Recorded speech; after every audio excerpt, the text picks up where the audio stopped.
Now live. Mic check. Diamonds on my neck. Chrome. Drop top. Looking good. Seems to be functional. The lights are flashing. The things are going. I'm gonna sit and wait for a minute and see who comes along. I made an announcement on Instagram and on YouTube. Oh, no, I'm sorry, Facebook. I get all these things mixed up in my head. Social media. What are you gonna do? So I was just curious. Hey, there's one person. Mike, what's up, man? I ran those posts up. I was just gonna see how many. I'm just kind of chilling on it, seeing how many people come along. What you doing, man?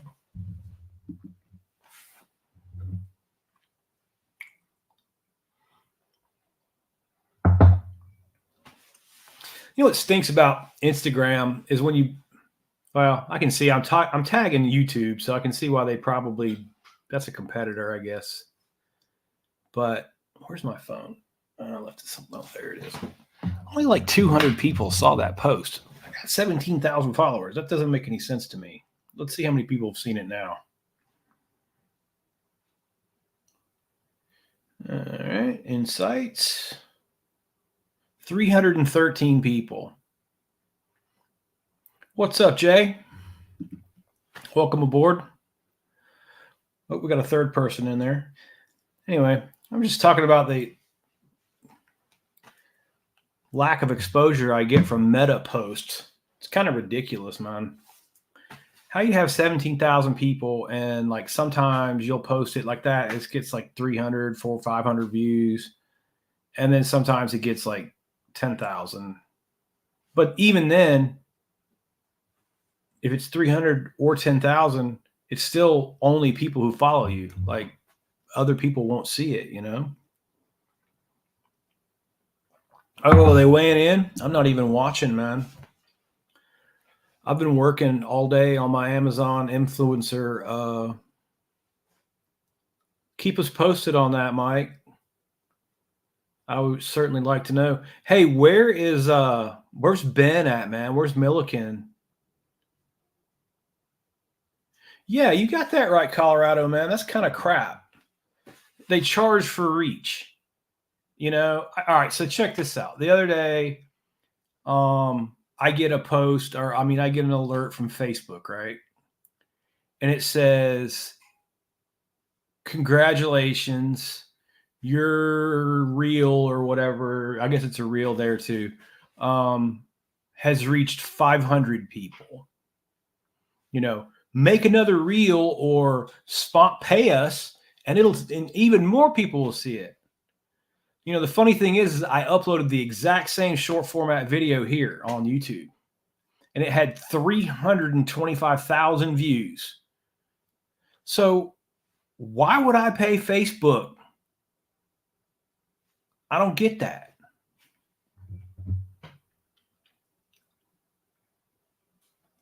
It's like you guys are trying to run your thing into the ground, you know? I think Amazon is making a move to take all of this crap over. If I can get in and get people shopping on the page, and what's really exciting is I have my own Amazon storefront page. And unless I'm mistaken, unless they lied on one of these YouTube videos that I watched, in 100 more hours, which will be about a week to 10 days, that page will be live. That Amazon page will be linked to my YouTube page. So I'll be able to drive people to those products. But my understanding is I don't have to review a product to get paid a commission.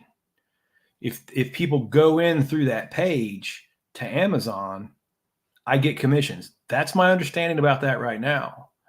And if that is so, man, that's a powerful tool for me because I can start generating revenue. All I got to do is get loyal followers to order, Amazon stuff through my link, and I'm good to go. You guys could really help me out. I got a couple buddies right now that are like, dude, you're going to get rich on me. My wife has Amazon packages sitting out there every day. So I hope that's how that works, because that would be a heck of an opportunity if it is. What's up, Ant? Oh, you didn't make the final day? It sucks, man. I like Ben. I've talked to him via DM a few times on Instagram, discussing forward-facing sonar stuff. He's a real good dude, as genuine as he seems on his videos. Although that's what's good about social media. I don't think you can fake it for too long on here. If you're not too cool, it'll eventually come out. But he's a cool dude. I've met some cool people, man. Oliver Nye is a really nice guy. Alex Rudd, our friend Debo over there. Andrew Hayes up at Tackle Talk. Andrew, did you see the fish Andrew's catching? Maybe he should have been in the Bassmaster Classic. Holy crap. He had a hold of a mouth, man. He didn't show the whole fish. He just had his mouth. I just saw it on Instagram. Man, he's in Oklahoma knocking them out. Good for him. Hey, 6 folks, thanks for coming in. I'm going to let you guys throw me something up there, man. You have been on your fantasy team? That's cool. That's cool, man. I'll have to ask him to see if he wants to play on ours. We don't play for money. I'm terrible at it. Although the coolest thing happened in fantasy football, I went back-to-back champions in our league the 2 years that the University of Georgia went back-to-back national. Let me try that again. National champions. And that was fun. But it was just luck. Most of the other people's teams got hurt and mine didn't. Oh, I'm so tired. I had a long drive. I'm old, man. Super old. I've been driving everywhere. No questions? Don't have anybody with a question. Anything. The meaning of life. You guys want to know the meaning of life? Here, I'll type it in the comments.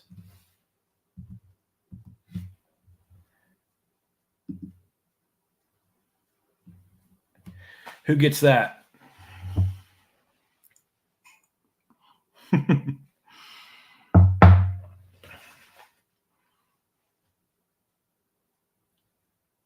Oh, here we go.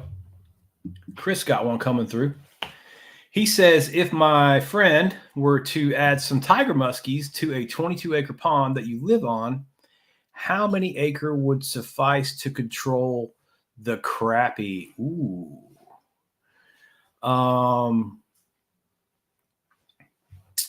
Well, Chris, that is an excellent question that I really cannot answer. And the reason I can't answer it is because I've never stocked a tiger muskie. We don't have those guys around here. I know what they are. And I know they're, top predators. So let's just brainstorm it. Okay, this will be something cool. Let's just brainstorm that and talk about that. And then see what the fish hatchery recommends to you. So my guess, you wouldn't want very many. You're not going to go in there with like a 50 of them per acre stocking rate, or 40 or probably even 30 like you would bass. I would think you would want it to be lower. But the population dynamics are going to be the same. The fewer that you stock, right, the larger they get. So if you were to go stock like 50 per acre, which is probably monetarily not even possible. I imagine those things are pretty expensive. Um, you wouldn't get much growth out of them. They'd all stay small and stunted like a stunted bass population. So I would all, and it depends on who you're buying them from too, because sometimes those fish sales dudes are, they're fish salesmen. Maybe a biologist up there, but I would think like it wouldn't be many. It's such a big predator. 10, a couple hundred, you know, maybe not even that many. And you know what else I would do? I mean, if it was me and you're just saying, hey, Shan, how would you stock this lake? The first thing I would do is call a state biologist and ask him, and then see what the cost of them are.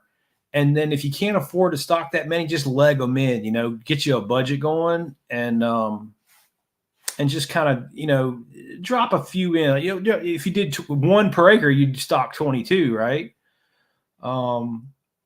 Yeah.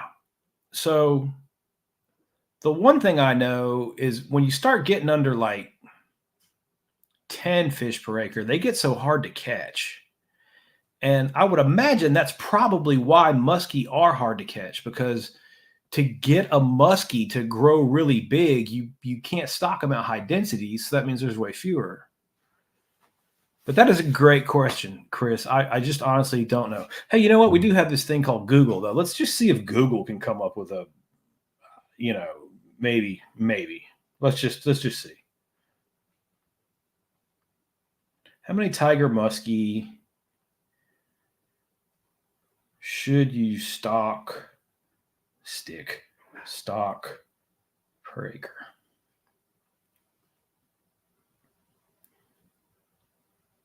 Holy cow. Well, I was right. I mean, and a low number. According to Keystone Hatcheries, you stuck 1 to 2 per acre. Well, I'm gonna trust that, man. That hatchery's advice on 2 fish per acre. It says in ponds that don't have northern pike. It says the extension service at Michigan State doesn't recommend stocking tiger muskie in small ponds. Although I wouldn't classify 22 acres as a small pond. They hunt, easy to catch, manipulate. Da, da, da, da, da. Yeah. Got it. They're stone killers, bro. I would go with one. I'd go with 22 of them and see how that fishes. And then, adjust your ideas from there. If you're not catching any, you could probably add a few more, but it sure sounds like that those guys are hammers. Also, if you've got crappie, I would imagine your bass population is probably small, but in the event that it's not, or in the event, it depends on what size these tiger muskie are. To give you an idea, we stock grass carp at like 8 inches. So I don't know what size tiger muskie those guys are selling, but if they're not like 6 to 8s, they're not going to be big enough to get away from bass. If they're just like this, and then that makes it really hard because you want to stock 1 to 2 per acre, but you're not sure about how many of these little midgets survived. That could be tricky. So I would hope that they would be grown out some to ensure that when you're only stocking 22 of them, that all 22 survive because they're a little bit bigger and they don't fall to bass predation.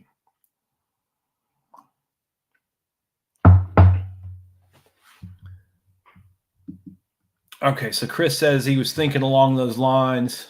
Yeah, they can't reproduce. They're true hybrids. They're pike and muskies, right? Crossed up. So that's a true hybrid fish that can't spawn. That's correct. That's my understanding too. Yeah, you're looking to help the mid-range bass. Well, a tiger muskie is going to eat them too.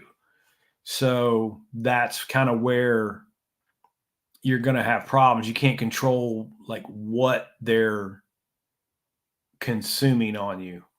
Although I've never stocked them But if you've got crappie and you've got a situation where your crappie are stunted and your bass population is suffering from it, I wouldn't hesitate to stock them. I'd be really interested in seeing how that project turned out. I think it'll help you. I think it'll thin the crappie population down, and you're going to lose some bass to it, certainly. But it it's also something that if you don't restock it, in however long they live, 7 years or whatever, probably on average 10, whatever. But over a certain period of time, they're going to fall out of there and adjust that population. Now, does that adjust it in a positive way or a negative way? I don't know. But I can tell you that you can't fix that with a fishing rod anyway. You're not going to adjust a crappie population very much. So I'd turn the killers loose on them in a heartbeat.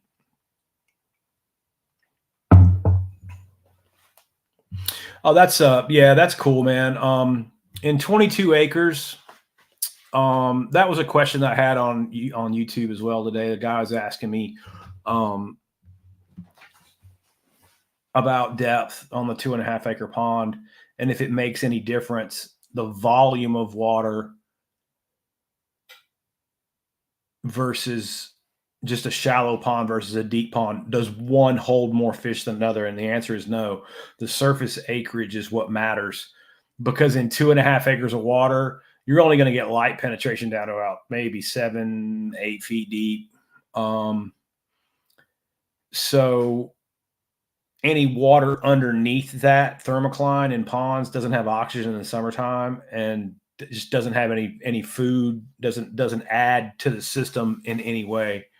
So depth, I'm not going to say depth is unimportant, but it's relatively unimportant from a fish production standpoint, provided we have a decent, we don't have all 6 inches of water, right?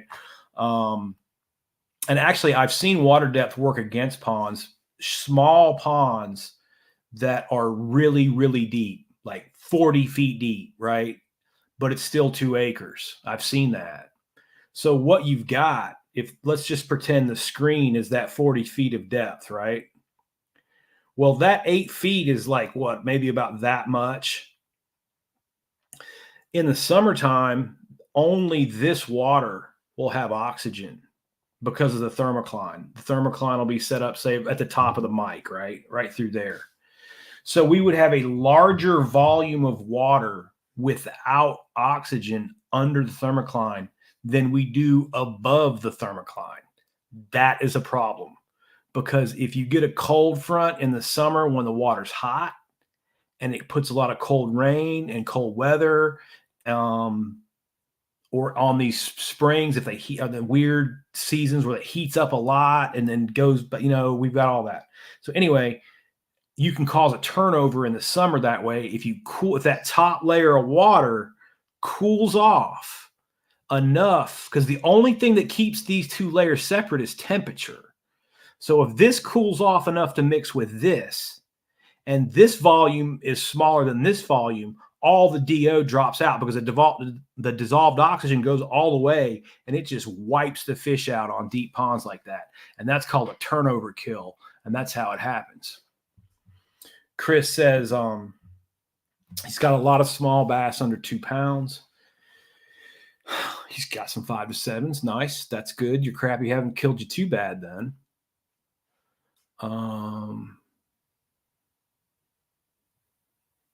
Yeah. Chris, to give you some idea, say he's culling the crappie like crazy. That's good. And it's not, I'm not going to discourage you from doing that.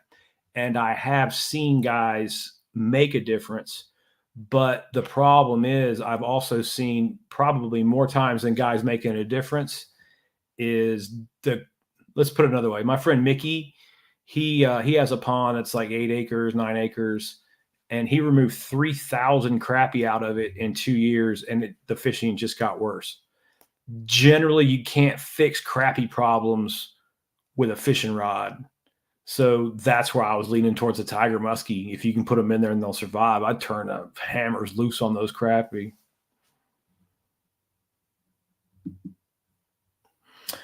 John is that Maine?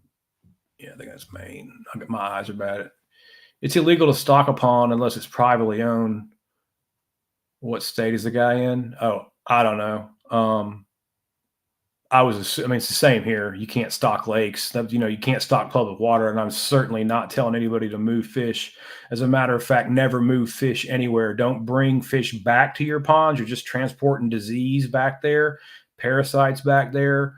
Um, no, whenever we talk about stocking, we're talking about private bodies of water here. I'm a private consultant. I'm not a public fisheries biologist. That's their job. Never put fish in public water, never stock fish, never stock anything anywhere. Don't pour aquarium water in a lake. You know what I mean? That is a huge problem that we've got.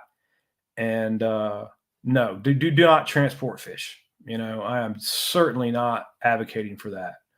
Um, but yeah, I'm making the sure, Chris, you're welcome, man. Um, Massachusetts. Sorry, man. I can't read and know my states either. I don't know what I'm doing here. That's no different in Georgia or anywhere else. You get caught moving spotted bass around, you get in trouble. Um, so yeah, no, don't put fish in public water and don't take public water fish to your private water. Both ways you're screwing up. And that is a pet peeve of mine, and I talk about it all the time. And guys, I mean, I get comments all the time. I'm taking this fish over here, and I'm bringing fish to my pond from over there, and I'm doing this and that, and they don't understand what they're doing. Why? That would be that's my first question to everyone. Like, why do you automatically assume that stocking the lake is good for it? Because I can promise you 99% of the time, if you're not me or a guy like me and you're stocking a lake, you're screwing it up. If I had any money at all, I would bet all of it on you're screwing it up because you don't know what you're doing. We have to go collect data to understand the balance of the fishery, to go, oh, wait, let's take Chris's, for example. Okay. Let's just say he calls me, he has no 5 to 7 pound bass. He has no bass whatsoever. He hasn't caught a bass in 2 years. And he's got a pond full of crappie that he can't drain. I've only dealt with that a couple thousand times in my career. So what do? Well, you have to try to salvage it. You have to get some bass back in there. The crappie population wiped out your bass population. That happens. You don't want crappie in small bodies of water. I tell guys that all the time. Again, pick up Google it. Show me anything with a .edu web page that says it's a good idea to stock a crappie in a pond. Okay, this information has been around for almost 100 years. Yet these guys are just flinging crappie. Like I said, they'll bring crappie from public water. Do 2 things at once. Instead, bringing parasites, disease, and a fish you don't want into your pond. I've seen that several thousand times. And you can't get it through their heads. And I don't even understand the fascination with crappie fishing. It's like reeling in wet sweat socks. They don't fight. They're not hard to catch when they're biting. I don't get it, but people seem to love them. I do not. They've been a nemesis for me for 30 years. I can't express to you how much they hold back your bass growth. You're not going to get bass over 100% relative weight with crappie in the pond. You will the first probably like 5 years. Like if you stock a pond new and for about the first 5 years or so, yeah, it'll be great. It doesn't even matter. It's really hard to mess up fish growth in a new pond. Everything does fine for a while, but then it sets in. And, I'm only speaking from experience and from running the shocking boat for like 25 years. That's what I've seen. If I owned a pond, there wouldn't be a crappie near it. And if I went out there and caught a crappie one day, I would immediately drain it, kill everything in it, and start it all over because I want the best growth that I can get from my bass. I don't want to be in a situation where I'm constantly buying bass to put back in and then harvesting crappie, having tournaments out there, trying to get the crappie population adjusted. It's almost impossible. Sometimes you can do it, sometimes you can't. It's uncontrollable.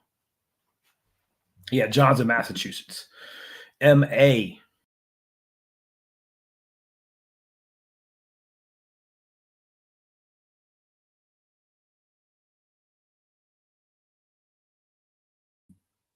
Sorry about that, boys. I don't know what I just touched,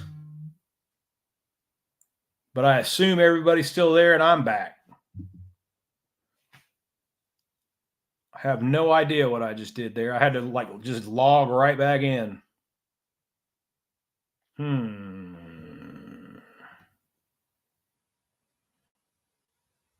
Yeah, that's cool. That's good, Chris.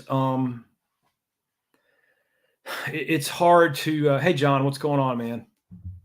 It's hard to get through to people. You know, it's hard to get guys to listen. There's just been so much misinformation spread on media, mainstream media, social media, uh, for so many years now that I go into these Facebook. I keep an eye on the Facebook pond chat rooms. Um, Garrett, the fisheries kid that came on with me, he's coming to shock the pond in a couple weeks. He's in there, you know, fighting the good fight, trying to battle that misinformation in there. But my God, the funny thing about it is I can remember like those same groups when they came out 15 years ago. I was looking at them. It's the same misinformation that's going around. It's like you're wrong, but you're wrong really, really consistently. It's impressive. If you can get it right and then be right really consistently, our bass populations wouldn't be suffering.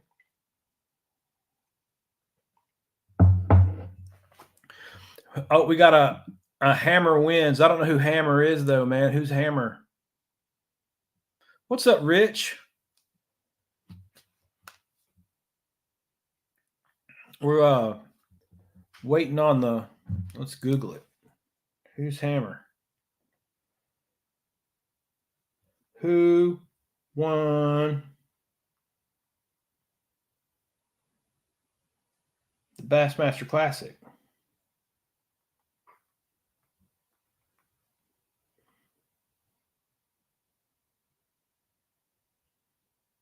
This just got last year's. Hadn't updated yet. Well, I need it from here. These sunglasses have Justin Hamner. Got you. Not Hammer. I'm so old. My eyes don't work. Good for him, man. Congratulations, Justin. Winner of the Classic. That's a life-changing deal. Yep. Yep. That's incredible, man. It's a cool tournament. That's I have my I don't know. I don't watch it very much. It kind of falls back into that it's kind of like watching those Facebook chat rooms for me. I keep an eye on it. But if those guys would talk fishing, I'd be, you know, and then not talk lake management stuff because it's kind of their fault for using a huge platform to promote catch and release on lakes that don't need catch and release, that actually need harvest, and not knowing, you know, and they didn't do it on purpose. You know, you can't really. I don't know. They didn't do it on purpose, so I'm not going to hold it against them, I guess. But at the same time, with what's going on social media now, there's certain guys out there, and we know those guys. All the usual suspects in here know the guy I'm talking about. That I think that they know dang good and well what's going on, but they still hold that for clickbait. So people click, click, click, click, like in social media, starting arguments and starting conflict. I think they're looking at it as a conflict thing that they can get more clicks, but they're messing up bass fishing. Right? It's not just, it's not, it's very dangerous what they're doing for the fish and for themselves, because I wasn't in fisheries biology school very long before I lost total respect for professional bass fishing. They're flirting with their credibility because they're wrong. And wrong is wrong. I don't care how many guys are wrong, they're still wrong. and they just gotta kind of stay in their lane and let the biologists stay in theirs. Oh, that's a great question, John. Little Rich says he's got his eye test. Yeah, I'm with you on that one, man. But going to John's question, did Doug Hennon inspire me in my career? Sure did, man. I enjoyed that. I enjoyed him. I watched all those guys growing up. I've been bass fishing since the '70s, man. I can't really remember a time of my life I wasn't a bass fisherman. I grew up in the country. There wasn't many kids around. We had one kid that you could play with down this couple miles down the street. But we had ponds, and fortunately the neighbors in the '80s, it wasn't like it is now. Everybody runs you off. But we were polite. We were raised decent enough to ask for permission anyway. And they always let us come fish, so that was cool. I would fish every day in the summertime and played sports and stuff, so I didn't get to fish during school a whole lot, but I would go when I had a chance. But mostly in the summers when I had time off, I would really fish a lot. And it was interesting too, because when I got to college and I learned actually, fish pond dynamics, because of those three ponds are actually three very different ponds. One was a catfish pond, one had crappie in it, excuse me, and one didn't have crappie in it. And all those years of fishing became data sets for me. I just thought back on all the catches and I was like, oh yeah. And I could see the pond was actually bass heavy and the catfish were being fed, but then somebody stopped feeding them and they were in really poor condition. So I understood what happened there. And then we hardly ever caught any bass out of the pond that had crappie. And so it all just kind of clicked in my head, from my fishing experience as a boy really just became a big data set for me in school, and then I got to do all that. But I would say Doug Hennon, absolutely, because I was always science related. Yeah, he was a big influence. Sure was. How about that? He went from cutting the grass at Alabama to the Bassmaster champ. Good for him, man. At the University of Alabama?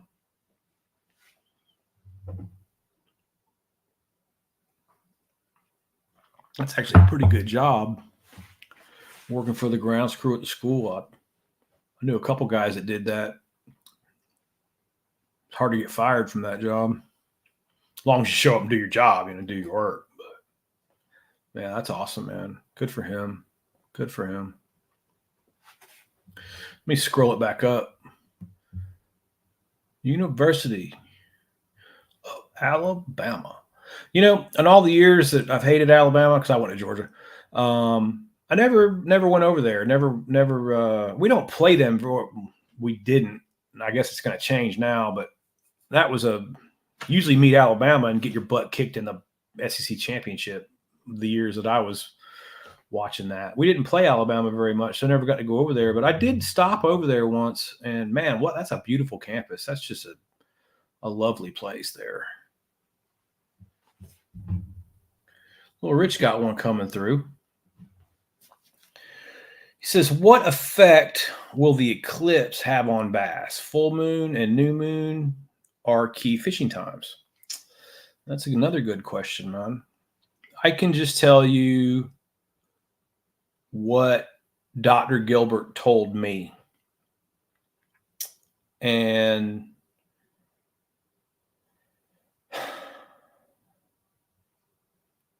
see how he phrased it exactly. Because it was a bombardment of questions on feeding times and farmers almanac stuff and all of those types of questions, all those types of things. None of the studies, let's put it another way. The only study that scientifically proved what we're discussing here, moon, this, that, in ponds, not tidal, I'm not talking about tidally affected fish at all. Tides are obviously important at the ocean, and the fish feed on the tides and on the moons, and that's different. But in a pond or a lake, freshwater fishing, they couldn't prove that moon phase affected the bite. They got the same amount of bites over a couple year long study. They couldn't prove anything affected the bite except one thing, and that one thing was barometric pressure.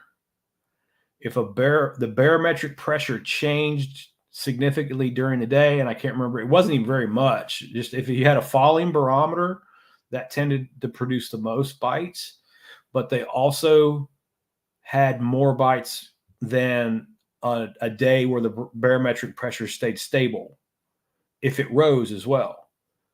But the falling barometer produced the most bites, and it was, how do I say it? Statistically different, mathematically proven that created more bites. But moon phase or none of the other things that you hear about, they couldn't prove any of that stuff with science, with the study that I saw. Hey, what's up, JP? Oh, I know why it sounds different. I still don't have my stupid earphone in.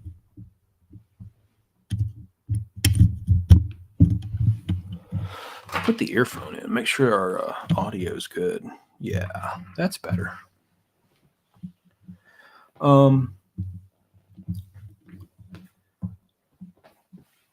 So yeah, I don't know, man. I know guys that swear by the full moon, that swear by moon phases, that swear by all that stuff.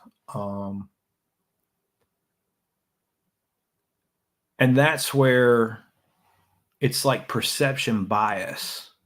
You have to be aware of our own biases. We're all biased in some way. All you have to do to understand bias is look in your tackle box. Sure, Little Rich, no problem. Bias is your favorite lure. You know what I mean? What's that lure that when the day is slow and you're not getting anything going, that you're always like side eyeing, like, man, I should put a jerkbait on, or I should put this on, or I should roll that, or this and that. And then it doesn't take very long before it manages its way on there. You know what I'm saying?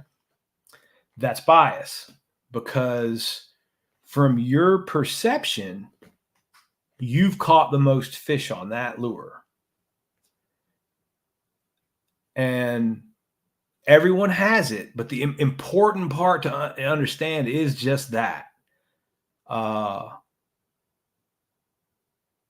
If you understand that your own bias, and one thing that I learned in college that I started incorporating into my fishing, especially when I wasn't catching anything. Now, if I'm on fish, I'm not changing lures. You know what I mean?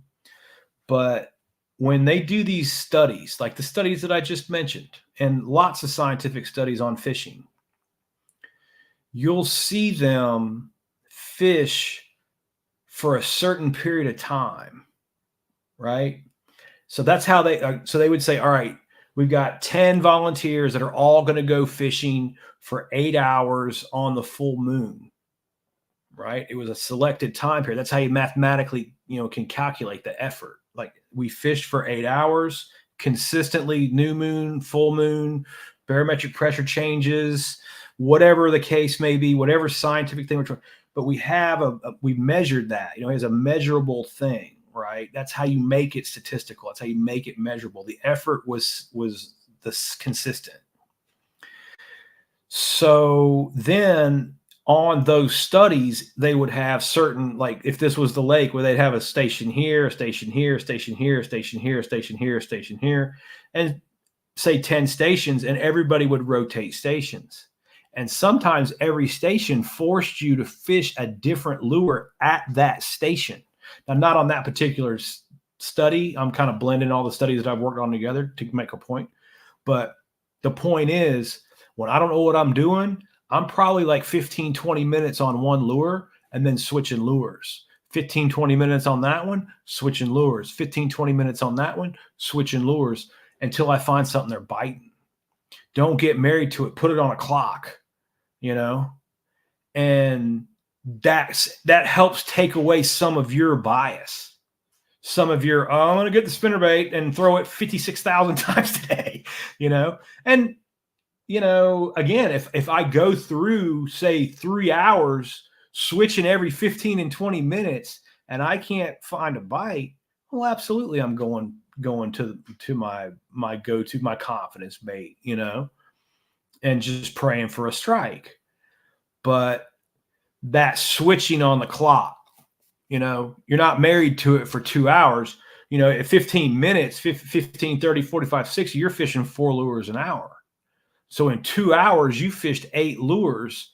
Now, which lures have produced the most bites? Well, I got hit on that and hit on that. That's giving you important data that you can use. Yeah, Midwest, what's up, man? We were just talking about that. Good for him,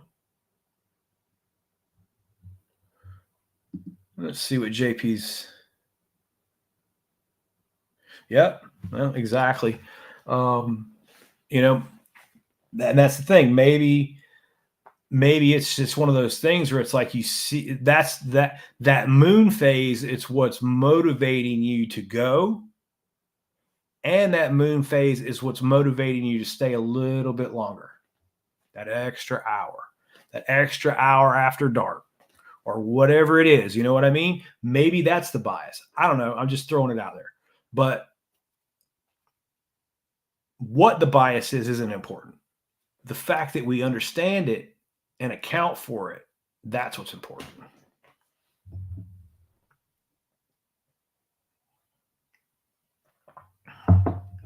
MD, that's Maryland, right? Got MA is Massachusetts. Is MD Maryland? I don't know anything about those states up there. I hardly go up there. I got a nice bite on a jerkbait the other day too, JP. I thought it got snagged in the lilies. I rip it. Jerkbaits come through the lily pads really good. It's kind of surprising. You wouldn't think they would, but they actually do. So I thought the way the fish picked it up, it didn't feel like a bite. It felt like I had pulled it into a lily, and there was a lily right there, kind of near it, and it ended up being a fish, and I didn't pin them.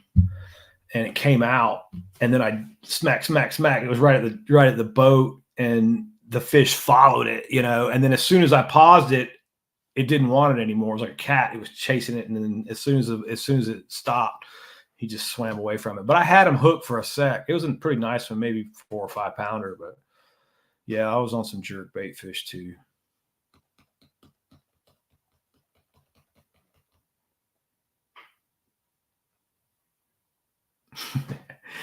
Hey, Kyle, man, I say don't worry about the moon at all, dude. Just keep firing and go on the days where the barometric pressure drops. Those are the best days. Pressure changes. Now, if you're at the coast, let's talk about fishing at the coast, because I've pulled gill nets before. I don't know if you guys know what gill nets are, but they're long, 300 long foot nets, and they're made out of fishing line, monofilament. And they're diamonds. There's like layers of them too. There's like 3 layers. So some of the diamonds are like this, some of the diamonds are like this, and some of the diamonds are like that. So when a fish swims into the gill net, that diamond gets him right by the head. One of those sizes will snag him right behind the gill right there, and he can't get out. Fish can't back up. Even if they do, it'll hook them in the gills and keeps them there. They're deadly effective for catching fish. They're illegal except for science. But when you go to the coast and you've got the tides, right? I know this for a fact because I fished the gill nets, pulled them at the coast a couple times. Well, a couple of years, but how do I put it?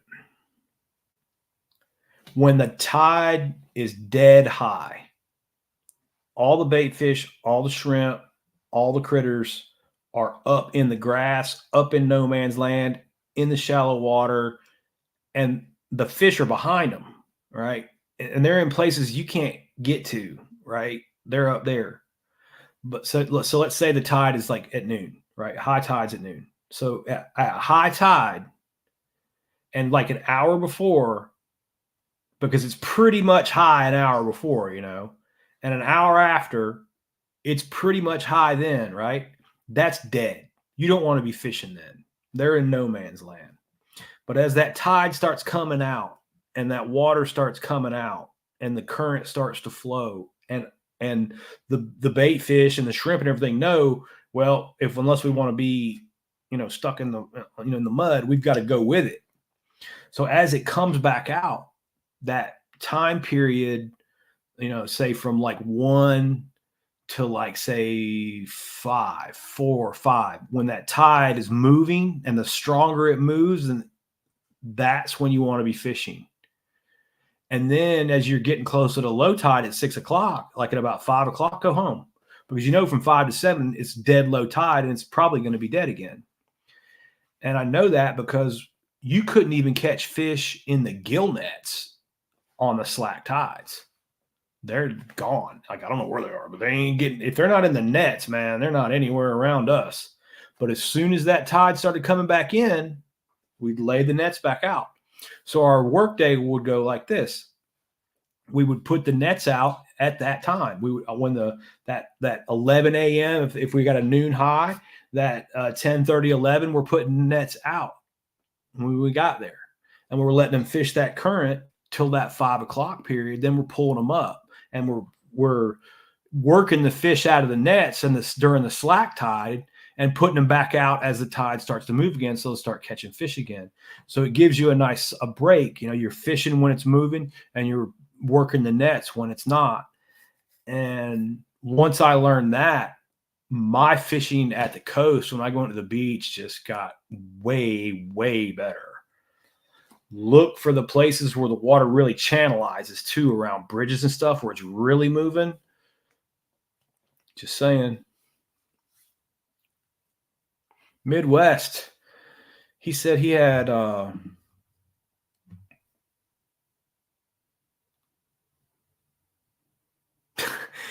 if you had failed the bar, you might have stopped fishing. I'm not following the parallels, Midwest. What's going on there, bro? Like, I would think if you failed the bar, you would probably really need to go fishing for a while. You need to like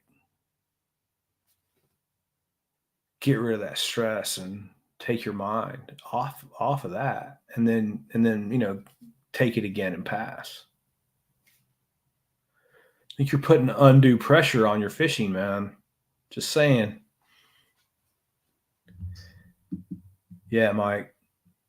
He fishes that tidal river and he loves fishing the outgoing tide. Yeah. Yeah, Kyle, same thing, man. You guys know what I'm talking about. And that brings me to another point that's very unique about this place. This place being about 1,400 feet that way is a reservoir called Rodman Reservoir. And actually, you know what I think I'm going to do, boys? I think I'm just going to put in at the dam and just ride to the river. Maybe ride at the river. It's beautiful. It's absolutely beautiful up here, or down here, up there. What's up, Kirk? And just we'll just do a tour, not even fish, just hammer down the 40. I got a mud motor, so I've only got the biggest one you can get is 40 horsepower, but it runs like, I don't know, around 25, 26 wide open with me in it. So we can cover some ground, or cover some water. But the interesting part about Rodman is it was constructed. It's a reservoir. It's not natural, even though Florida has plenty of natural lakes. This one's not. It was constructed because they wanted to move barges through here, which I don't agree with at all. I'm like, what kind of, I can't say what I want to say, politician would want to move ships through an area this beautiful? Like, that's a mortal sin as far as I'm concerned. But that's neither here nor there. The lake is there. People scream about ripping the dam out all the time. Maybe, maybe not. We'll touch on why I don't think that's going to happen in a minute. But and the reason why I moved here, but there's a thing called the barge canal. It's about it depends on where the water level is in the lake, 12 to 15 feet deep. It's a straight shot to the St. Johns River. And they were going to bring those barges down across through here and send them across all the way across Florida so that the ships didn't have to go all the way around. They didn't do it. The project failed. The point of that whole story is that barge canal and the river connects to the St. John's, and the St. John's connects to the Atlantic Ocean and the pogies and the thread fins, and there's massive amounts of bait fish runs. Probably there's mullet in the lake down there. So the point is this is a freshwater lake that can get massive flows of bait fish from the coast. That is very unique, right? You've got a potential in the spring to have so many fish that above the carrying capacity of the lake, pretty much, because they're coming in to spawn. So you've got the lakes carrying capacity, but then you also have this influx from the brackish water of fish that run in here. So that changes things a great deal for Rodman Reservoir and makes it very, very unique. That and there's 7 huge spring heads in here that massive amounts of groundwater, very clean, pristine groundwater at that too, comes in here. So the water quality is really good. Above us are actually wet. This lake runs east to west. So to the west of us is Silver Springs and the Silver River, and we're going to run up there and check that out. That's really cool. I'll make a video on that. That whole area is protected. The state park area over there is protected waters, idle speed only over there. You can't even fish up near Silver Springs National State Park. I don't think you can fish in there. So point being is there's this really protected area with no development and stuff over there. So Rodman is very unique. I said that to say this. What's up, Anthony? Let me run through the questions real quick. Oh, from studying. I'm with you, Midwest. I'm with you, Midwest. Man, you guys are talking. It's going past on me. I can't read everything.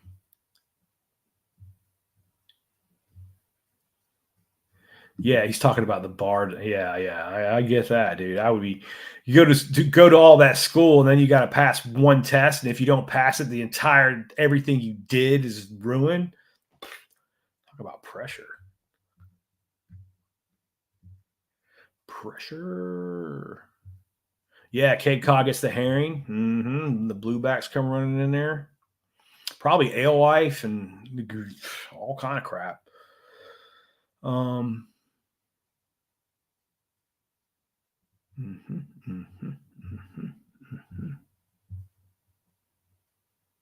How far do bull sharks go up the St. Johns River? Dude, I would be willing to bet.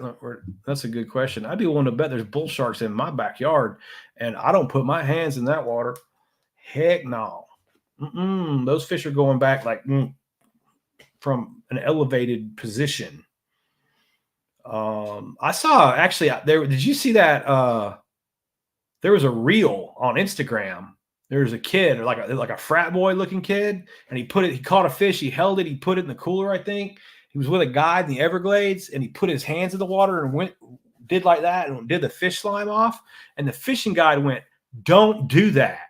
And he goes, "Oh no, it's just for a second." And he did it again, and a bull shark snatched him out of the boat. Did you see that? Bit him right on the hand, snatched his ass out. And it wasn't even a very big bull shark, maybe a 3.5, 4-footer. Snatched him out of the boat like he was nothing. So yeah, don't play around here.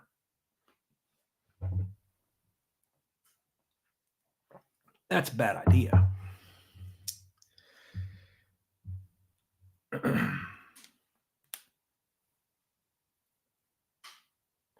Dude, you are not kidding, Mike. Mike said he hasn't seen any boat accidents.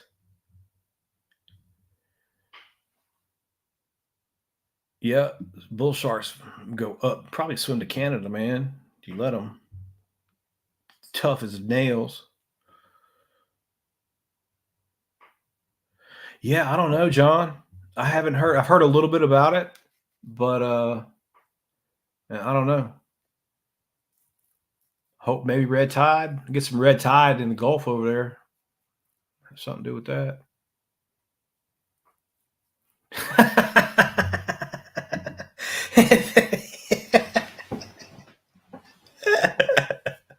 Darwin Award. Don't do that. Okay. Dumbass. Oh, that's funny. Okay, so told you the Rodman and the herring and the thread fins and the mullet story to tell you another story. Somebody asked me the other day, why in God's world would you move to this place? Well, you know, the fishing, the Orange Lake's right over there. The Harris Chain's just an hour and a half south of me down there. I got the St. John's over here. I got Rodman, which I can just walk down there and fish every day, which I do. I fish every day. About an hour, just cast off the dock, mess around on the bank, and put the boat in, when I want to. But if you look at a map and you find Rodman and you go, because I am in the middle of nowhere. I mean, the middle of it. I am 20 miles to a gas station.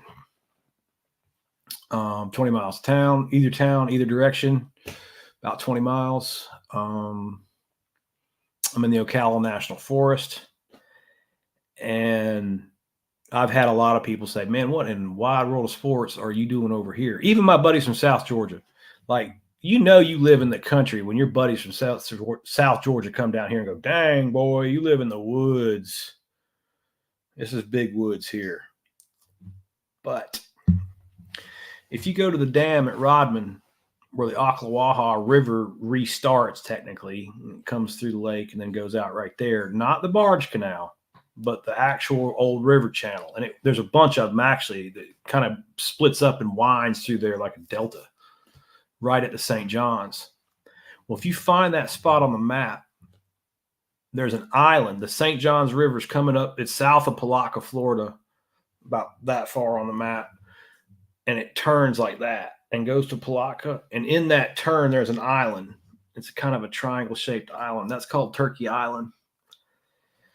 Bass Pro Shops owns Turkey Island, and Bass Pro Shops owns 5,000 acres adjacent to it. And they're putting in a resort like they have in Missouri right there. They just cut ground on it about a year ago. So I think this place is not going to be the middle of nowhere for very much longer. And I think a guy like Johnny Morris with a resort 6 miles by the way the crow flies will have a lot to say about whether or not the Rodman Dam goes a damn place. If you know what I'm saying. That damn dam's staying there.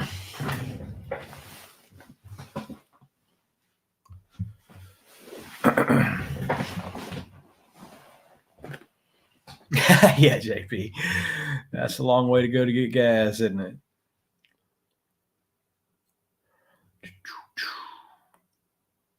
$58 minutes in, 12 people. Thank you for joining, folks.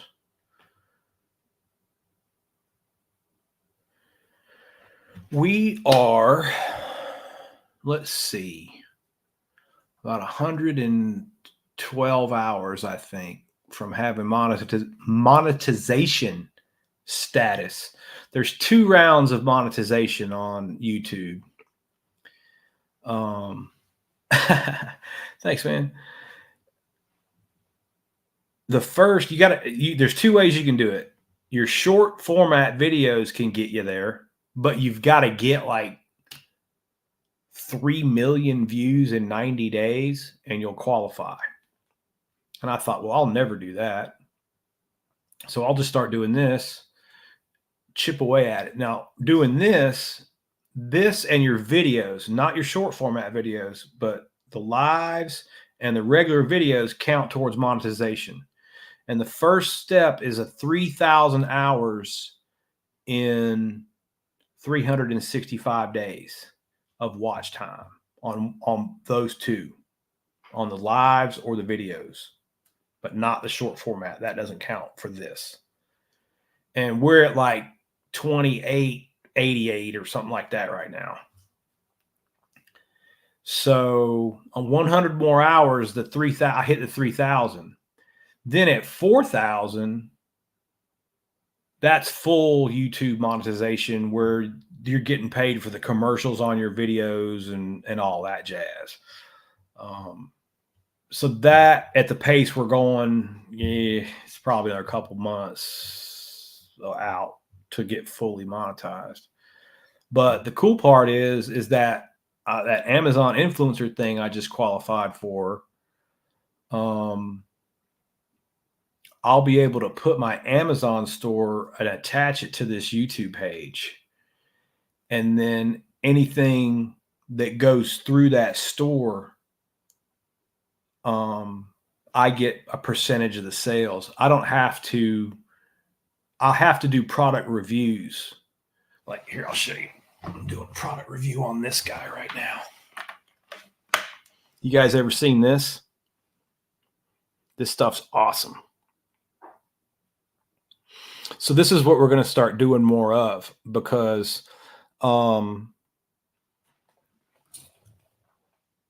we've talked a lot about fisheries, right? And there's a problem in bass fishing, and we're going to correct that, right? We're going to work to help people understand the problems so bass can grow healthy. But there's another problem. Sorry about that. All right. So the other problem and how I made money at this fishery stuff was beer money. I make, I don't know, maybe 15, 20 grand a year at most. Not even profit. That's just gross. You have to take the labor and stuff out. So you couldn't make a living just doing fisheries management, right? You had to treat weeds, you had to do dredging, you had to do sediment surveys, you had to do wetland delineation stuff. You had to subcontract to other people. As an entrepreneur, you know how it goes.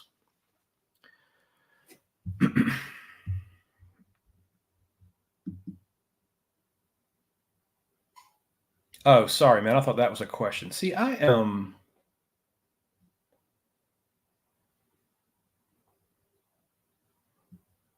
Oh, hey, Chrissy's got a question here.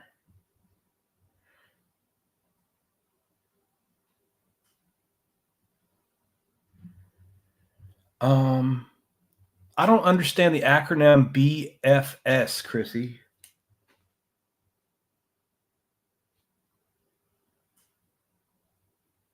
You got that right, Anthony. But I had to do what I had to do back then. You know what I'm saying? While I'm waiting on Chrissy to elaborate, that the big disconnect that I wanted to talk about was, so you call me as a professional applicator. Let's say you have a weed and algae problem in your pond, and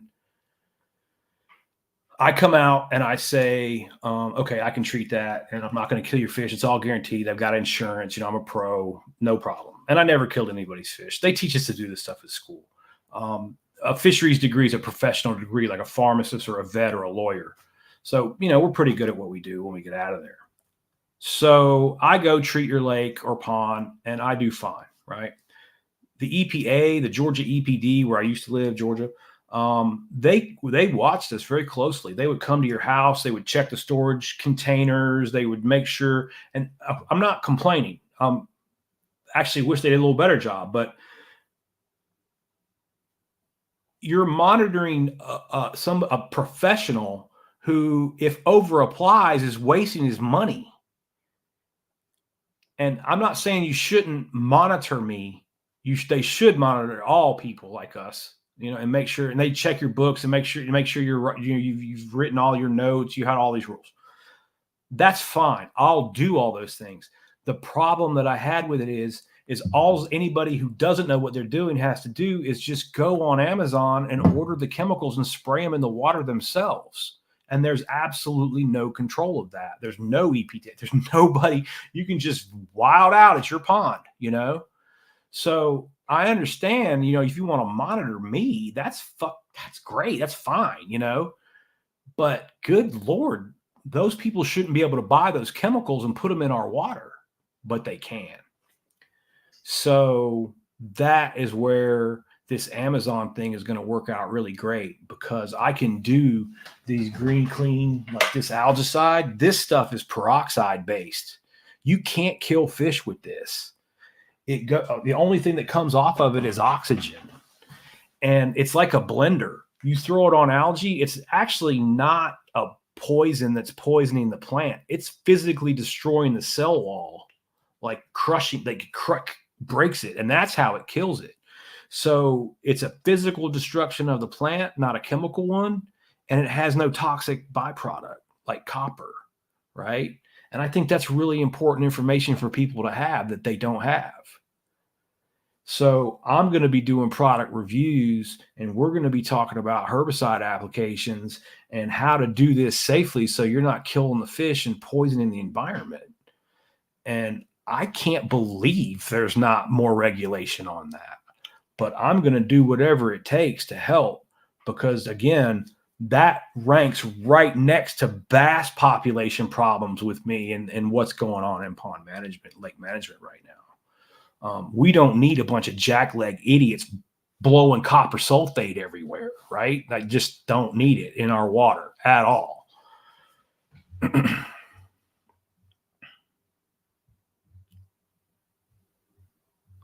Okay, so here we go back to Chrissy's question. A bait finesse system, throwing light lures using a bait caster instead of spinning gear. Japanese technique originally. Interesting. I have seen people do that.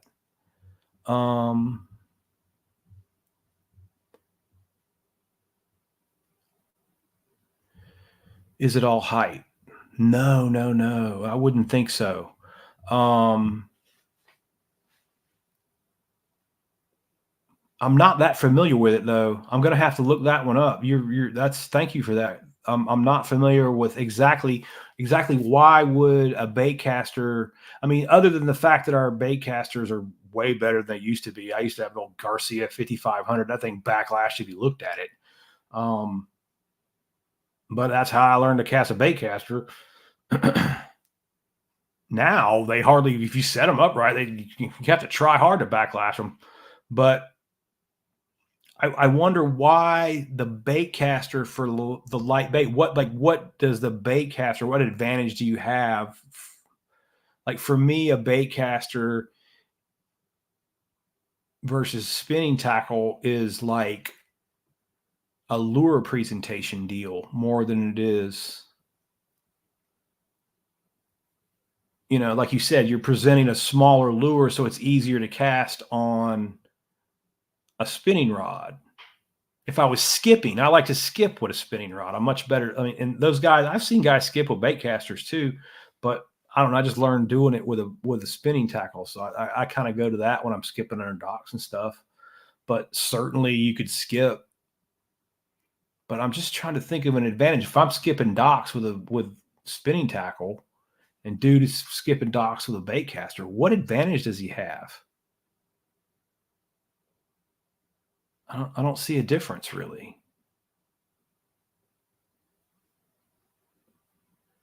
I'm thinking.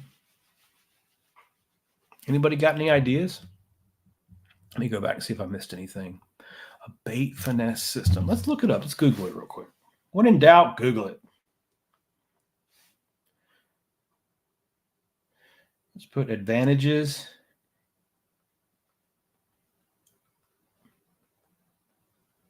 Bait finesse system.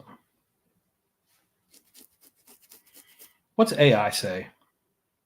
It uses specialized casting rods and reels to cast ultralight lures that are normally only used in spinning rods. Okay. It has advantages over spinning gear, including better accuracy, increased sensitivity, better line management. I don't agree with that. I mean, I agree with the better line management, certainly. Absolutely. I could see that. I would not be better accuracy for me.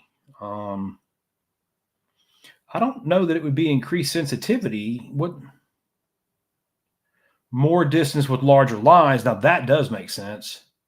And better cast control. BFS reels typically have a faster gear ratio than most spinning reels. So it has okay. So they're going. I see. So that makes sense if they're going with the high gears. It's probably a situation where those guys probably did the pros develop it. Those guys that are just firing all day long. I could see that. Yeah.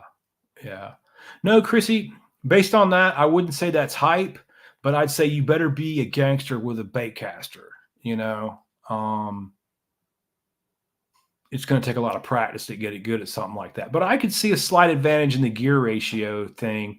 Although, you know, all you would have to do is bump your spinning line up. Like I've got a surf casting spinning reel that pulls up 48 inches of line every turn, which is actually higher than any gear ratio reel I have on bait casters, on actual line pulled back. So if I was concerned about that with my spinning reel, I would just boost the size of the reel slightly, get a slightly bigger spool, and you'll catch right up to those guys with the higher gear ratios. So I could beat it that I could beat their gear ratio thing that way. And again, like unless you're just an absolute OG with a bait cat, I wouldn't be more accurate that way. It would take me a lot of practice. Yeah, Anthony, he says it's got its time and its place. Yeah, it sounds like a specific technique, maybe, you know, certain areas. Yeah, I'm with you on that one too, Anthony. I think before I learn how to do that, I'll just get my spinning rod out.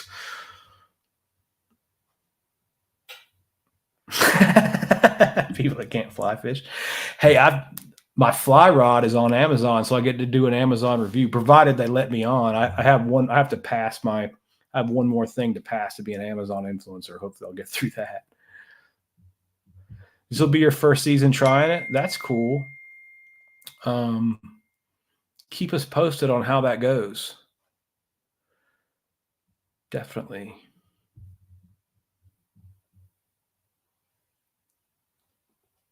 Yeah, JP, I don't either, man.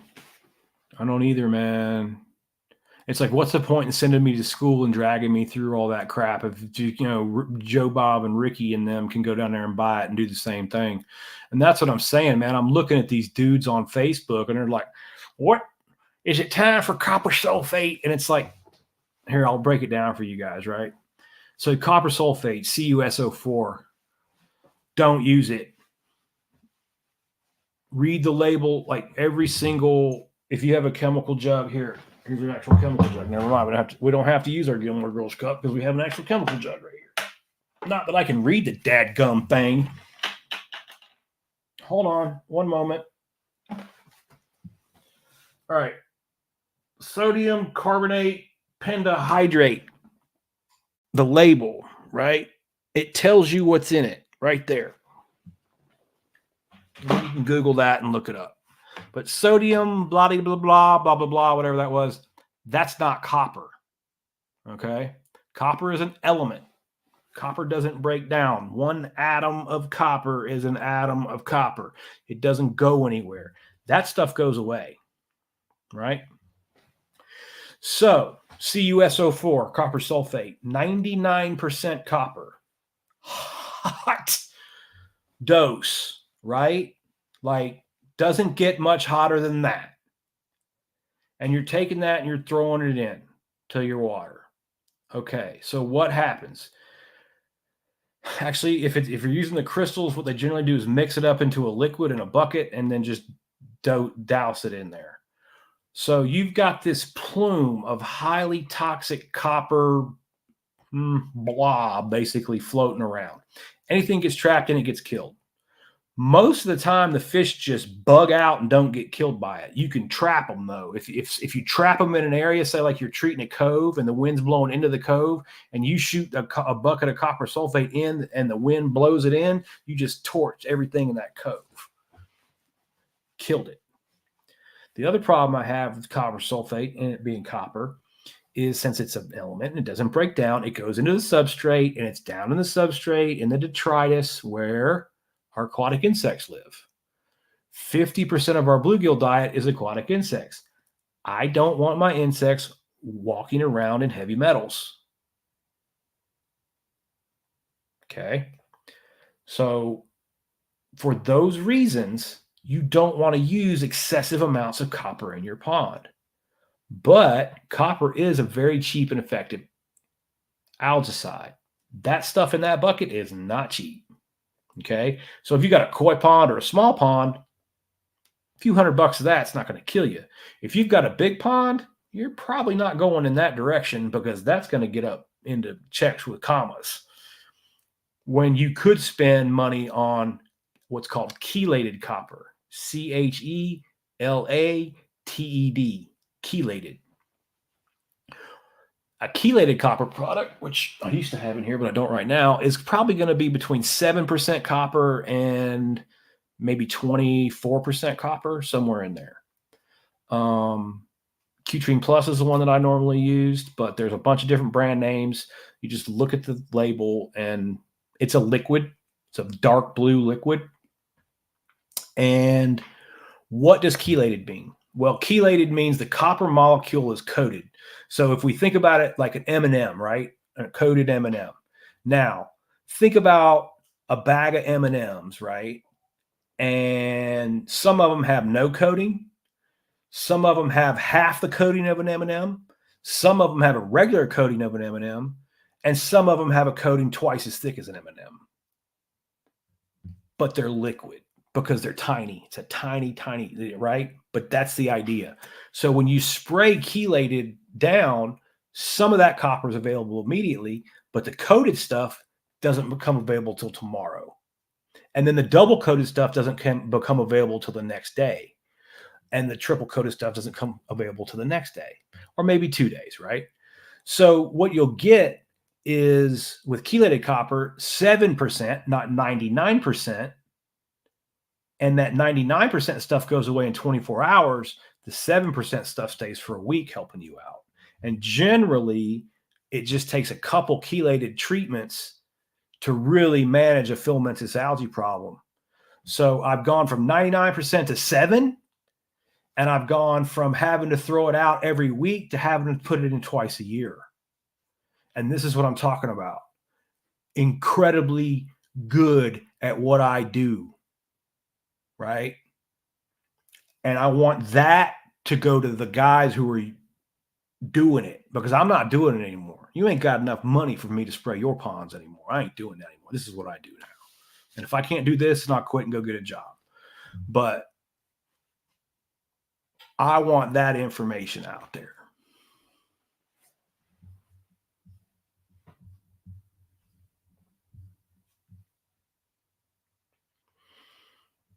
Let's see what we got here. Cliff says he's got a video from well-known pro stocking a private bass pond with rainbow trout. Yep. Cliff, you should go listen to when the Mossy Oak Gamekeepers guys invited me to that podcast a couple of years ago. We discussed that in great detail. But since you bring it up, I'll bust it down real quick. I've done that before. It works pretty good. But there are drawbacks. So let's bust that down real quick. Why would you put trout in a bass pond? Well, it worked in California for years, right? They grew some big bass on trout. But trout are also a predator. So it depends on where you are in the world as to how this will work for you. In Atlanta, where I was, and around that area, southeastern, that was most of my. If this hat is Atlanta, like, most of my work was a couple of states like right there around it, right? South Carolina, North Carolina, a little bit in Florida, a little bit in Alabama, a little bit in Tennessee, but mostly North Georgia, that part of the world. So that's important. You take the rainbow trout and you put them in around Thanksgiving. You can leave your feeders going and feed them. You have an active fish that you can fish for all winter. You can just trout fish all winter. The colder it gets, the more they like it. They take the feed, and you can grow nice trout over the winter. You can keep them to meet them, or you can throw them back. It doesn't matter. About the time, okay, so trout. Let's how do I explain this? I did it better on Mossio. Okay, so trout are cold water fish, and that means they're high oxygen fish. Cold water means high oxygen requirement because colder water holds higher amounts of oxygen. As water warms, it holds less oxygen. So when water reaches 68 degrees, just physics, it can't hold 9 parts per million oxygen. And that's what trout need to survive, or 8, somewhere in there. But the water physically can't hold enough oxygen to keep those fish alive. They die. But they don't die all at once. And if you think about it, what's 68-degree water temperature? What's going on about right then? The bass spawn. So the big females, either the pre-spawn or the post, just depending on how the weather goes, but it's usually the post spawn, big females coming off 68-degree water. They just spawned and they're starving, and they're these big, like 1 pound and pound and a half trout that are out there just like, I can't breathe good. And the big females just wear them completely out. Like I've stocked ponds with so many trout that I'm like, my God, this guy's overstocked this thing, and I'm going to be out here picking up dead trout. It never happened. The bass, when you've got bass that can handle them, they crush them in the spring, and that puts on weight. That's a trophy bass management strategy for people with good money, because that's pretty expensive to do.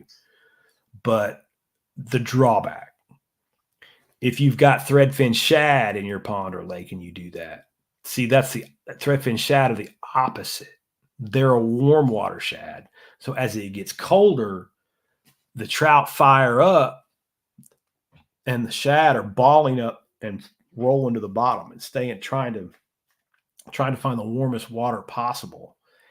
And excuse me, the trout just waylay the threadfins. So if you stock trout and you have a threadfin population, you might want to plan on restocking the threadfins the next season, because I've seen that happen. Sometimes it doesn't happen, but sometimes it does. Other than that, though, I mean, you're going to have some predation on your bluegill population as well, but I'm not as worried about them because they spawn so much, and there's so many bluegill in a pond too big for the trout to eat. You don't really have to worry about that. But I have seen them work. I've seen ponds in the fall that had beautiful threadfin populations that come the next spring after the trout stocking was like, yeah, the threadfin seemed kind of weak this season.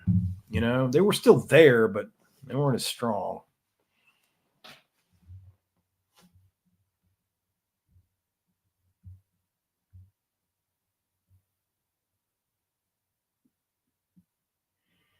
Yeah, me neither, JP. That was kind of a new one. I didn't even understand the acronym. Yeah, that's where I was too, Cliff. But it makes sense in a way. I mean, I think it's like a swim bait rod. You know what I mean? You're not fishing with anything. You're not throwing a 3 or 4 ounce lure, on on an ugly stick. This thing's just going to snap. So you need special equipment for special techniques, and that's what that sounds like to me. Yeah, I agree, man. Same muscle memory. That makes sense. Yeah, yeah. But it's for those guys who are rocking bait casters all day long, because I switch back and forth. I like fishing trick worms with my spinning tackle just because I did it when I was a kid.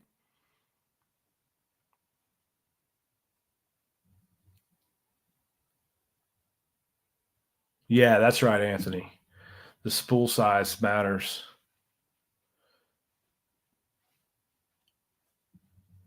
Yeah, I agree. All the things going on here, you are saying, all the things y'all are saying here.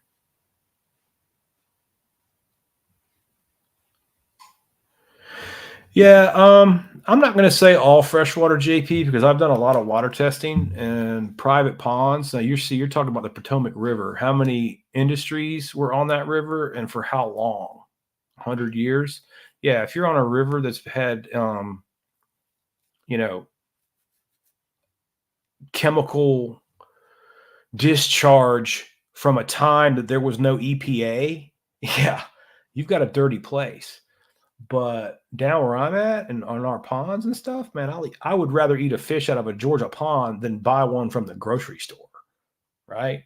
And I don't eat farm raised fish either. That's bad for you. Don't eat that crap. But again, absolutely, freshwater can be dirty. I'm not saying that, but saying most of it is, that's pushing it. Um, I haven't seen that. Now, it could be where you're at, most of it is, certainly. But where I'm at, we have some pretty clean water. And I've tested it. I've had people spend lots of money doing fish tissue tests on their ponds. And, I've done fish tissue analysis work on rivers here in Georgia, on the Savannah River. We never had samples pop hot enough to warrant any sort of fish restriction consumption deal. You know what I mean?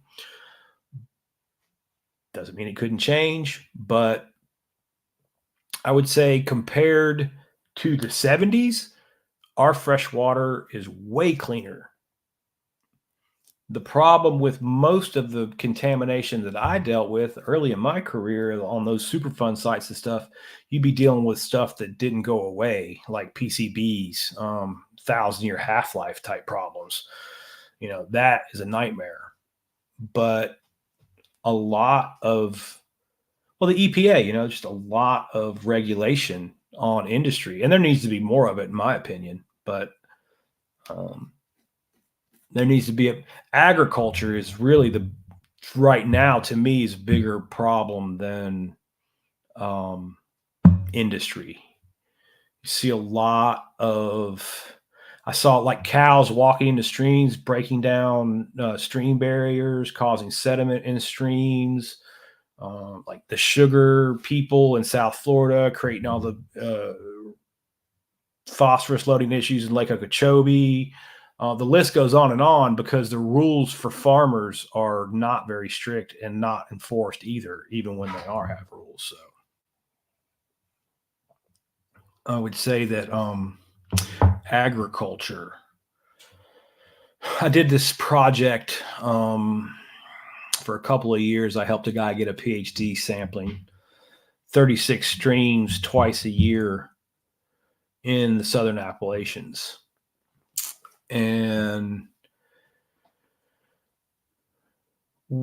we would start up high where it's in the mountains and the stream was very, pristine. There was nothing. And then you come down and then it either came into like an urban area or it came through agriculture. And we denoted all those things. You'd see 28, 30, 36 species up in the clean, best pristine water.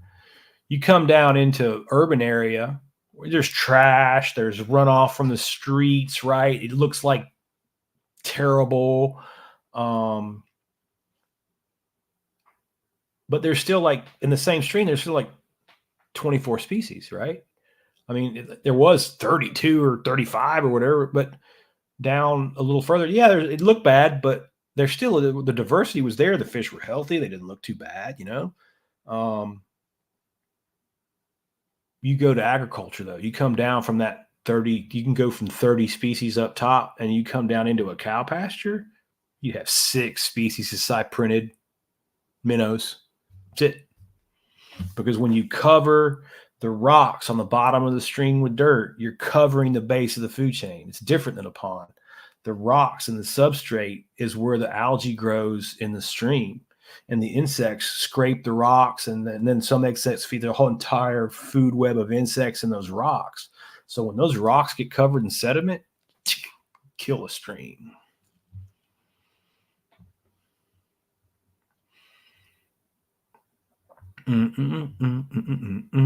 Let's see. Cliff says, DuPont did some major damage. Yeah, I bet. Yeah, they should have to pay for it. Yeah, on those places where it's bad, definitely catch and release only, boys. Don't eat that crap. Um, Mercury, another chemical. See, Kyle's got the same thing going in Louisiana. It's sad, but true. Pay attention. Those signs are not there. You know, they're not just up there. I've seen guys keeping fish out of areas like that. Oh, it didn't mean nothing. No, yes, it does. Now, those signs, though, you have to remember there's some politics involved with that as well. You know what I mean? That's not straight pure science. And what I'm saying is they factor into that. If it says don't eat any fish, don't eat any fish. But if it says don't consume more than 2 fish meals per week, and you do, the chances of something happening to you are still extremely low. Like those rules are extremely tight. Um, but still don't do it. But you get my point. They factor in. Hey, my guy. What's up, Oliver, man? Good to see you in here, bro. You should come live with me, man. Come on here and chat.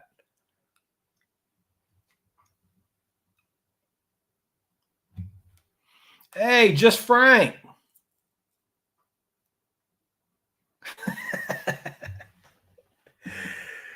uh, do I got his thing? Frank, you need to come on here and chat with me too, man.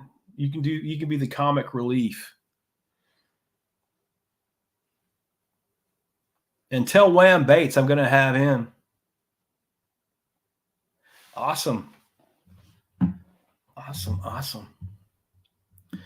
Gonna have Oliver on, boys.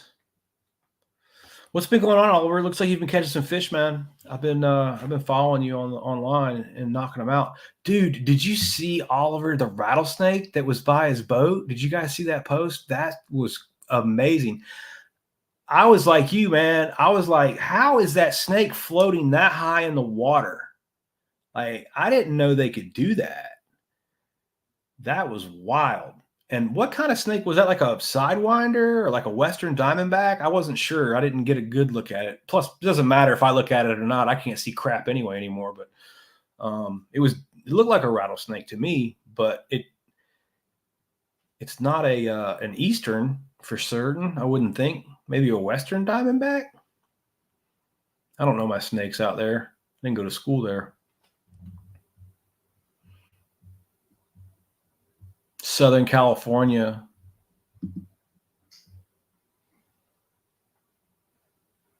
Floaty one. Yeah, dude was a floaty one, wasn't he? You don't want him in the boat. Yeah, me neither, Oliver. I don't know. I saw a cottonmouth down at Rodman yesterday. I mean, a fine one. But you know, there's so many alligators out there that there's really not that many snakes, and I think that's why the gators probably snack on them pretty good. Oh, and you know what else I saw the other day, boys? It's on bow fishing season. The tilapia are bedding up around the dock. There was 4 of them this morning. I was like, oh, you guys are so dead. They're big, man. They're like 4 and 5 pounders. And I noticed the dudes with the real rigs, with the light rigs, the big ones, the elevated, they can shoot off those big platforms. They're out there at night now. So it's on right now. And it's crazy too, man. The tilapia will be out there for, man, it'll be about 2 months. Those guys will shoot them. And they need shooting. You know, I got no problem with it. It's a biomass problem. They're too big for bass to eat. And yeah, they are having forage, but there's so many of them. The guys that went down my bank, I'd say there's like 400 yards of bank right there, maybe, that you can see pretty good. And last spring, those dudes shot 95-pound tilapia off that one little piece of bank. So when I say they're tying up biomass, man, they are tying up some freaking biomass. So I'm happy to see the bow fishermen. And that's why I went to Bass Pro and bought me a fishing bow. I shot one last year off the dock, and it was pretty good. Tasted pretty good.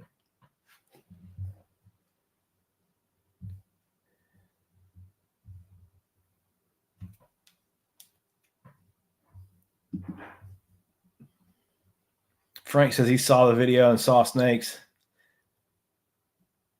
That was not a ribbon snake, Frank.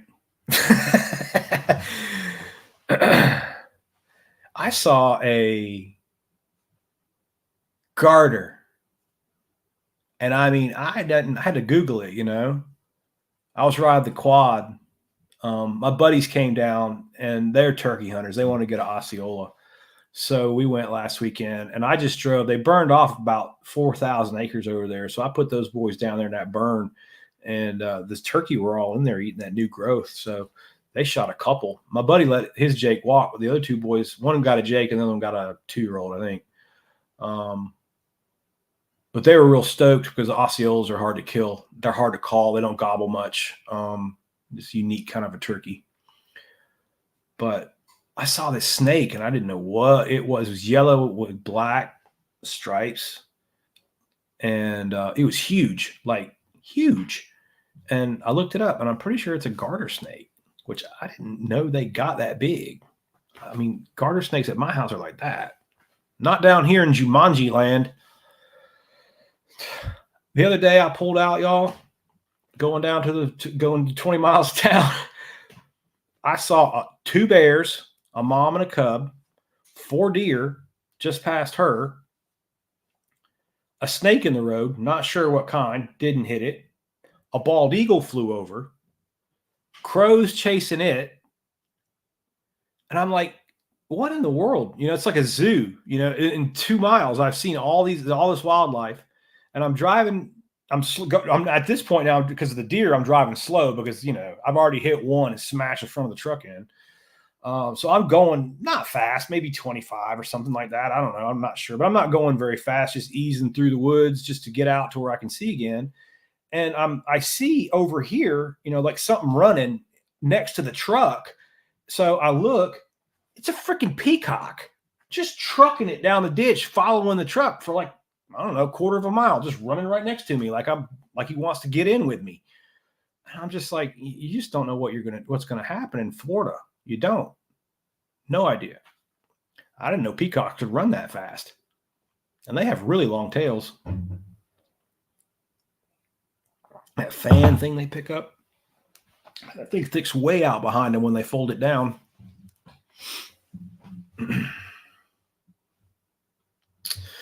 All right, back to the questions. What do we got? Did I miss anyone? If I missed you back there, I'm sorry. Just throw it up and I'll get to you. And while I'm thinking about it, Oliver, I'll hit you up on DM, man. We'll schedule. We'll do a live, man. That'll be killer. I got Oliver set up. I got Andrew Hayes from Tackle Talk set up. I already did Mike Buca. You know, I don't know if you guys have seen that one, but that was a good one. I got Chuck Reagan, the musician from Northern Cali. I don't know if you know him, Oliver. Chuck's going to come on, chat with us. He's got a pond I've been consulting with him on. And Jen, she paints, Jen Cravisi, she paints the lures for Mike on his bull shads. She's agreed to come on. So, man, I've been lucky, man. I've, you know, got a lot of cool people that can come on here and chat. And Frank's coming on too. Don't forget about just Frank, because he's going to come on. And I want to get the dudes from Wham Baits on. Frank, tell Wham Baits, man, I want them to come on. We'll talk fishing, what they got going on over there. And yeah, Mike was good, wasn't it? Mike is a straight up pro, man. He was easy. Oh, there's a question. Sorry, Cliff. Somebody told me snakeheads will hit that look like rats and huge spiders. I would imagine snakeheads will hit about anything. And another example of a predatory fish that should not be put back. If you catch a snakehead, kill it. I would. That sucker's not going back if I touch it. Muerto viven aquí.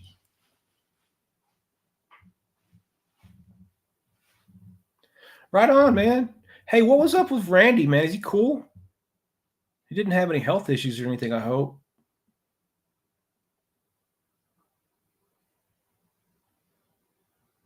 I hope, man. Brand Dizzle's a cool dude, man. I like talking to him. He's a smart guy, man. But back to the snakeheads, kill them. Don't put them back. Look at it this way: for every 10-pound snakehead, it takes the place of a 10-pound bass. I would imagine I don't know exactly, but I imagine the conversion factors on predatory fish isn't too much different. They might even require more forage. So when you start getting exotic predators into your waters, you're going to start losing your natives. Um, no different than what we're talking about out here. The lake could fill with tilapia.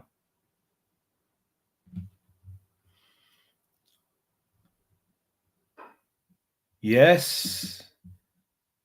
Yes. Super invasive. Super invasive. I'm telling you, go Darth Maul on them. The lightsaber with both ends, baby. Take no prisoners.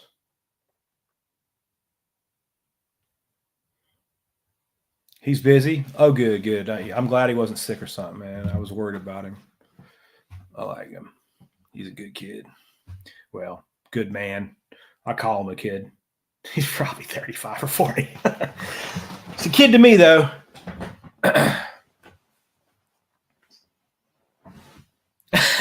Cliff. That's okay, Cliff. We all learn stuff every day. It's all good, brother. Yeah, tilapia. My experience with tilapia, I can tell you about stocking them. They're not legal in Georgia, but I used to subcontract, and then I had like a little merger with a company in North Carolina for a while. Work with them. They had me subcontracted so much for electrofishing that they just hired me, and but it was legal. There he is. Wham! What's up? You got to come on and talk about stuff, man. Late. I've only been doing this 6 weeks. um. So anyway, stocking tilapia in your pond, I wouldn't do it. I wasn't impressed with it. If I owned a pond and could do it, I don't know if I even would bother.